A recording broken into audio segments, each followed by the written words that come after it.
अमृताज रेसिपीजमध्ये तुमचं खूप मनापासून स्वागत। आज आपण बघणार आहोत हिरव्या मुगाचे डोसे। झटपट होणारी रेसिपी आहे आणि ही रेसिपी लहान मुलांसाठी खूप पौष्टिक आहे। हे बघा, इकडे रात्रभर आपल्याला भिजवलेले मूग घ्यायचे आहेत।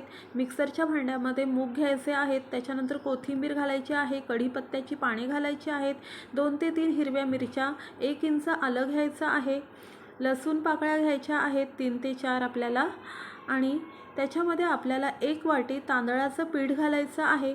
या ठिकाणी ऑप्शन म्हणून तुम्ही रवाही वापरू शकता। मी तांदळाचं पीठ घेतलेलं आहे।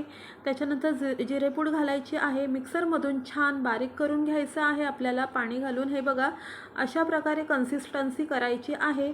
चवीपुरतं थोडंसं मीठ घालूया। त्याच्यानंतर हे छान एकजीव करून घ्यायचं आहे।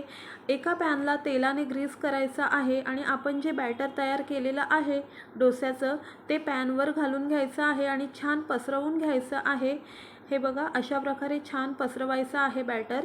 वरून एक झाकण ठेवायचं आहे 1 ते 2 सेकंदासाठी। त्याच्यानंतर आपण झाकण काढून बघूया। हे बघा, खूप छान कडा सुटलेल्या आहेत। एका साईडने छान क्रिस्पी झालेला आहे, सोनेरी कलर आलेला आहे। हे बघा, दुसऱ्या साईडनेही मस्त तयार झालेला आहे आपल्या हिरव्या मुगाचा डोसा। हे बघा, मस्त हेल्दी रेसिपी आहे, एकदम स्मूथ झालेले आहेत डोसे। हे तुम्ही सॉस बरोबर, दही सोबत किंवा चटणी सोबतही खाऊ शकता। खूप छान लागतात आणि लहान मुलांसाठी खूप पौष्टिक आहेत। रेसिपी आवडल्यास नक्की ट्राय करा। Like, share, subscribe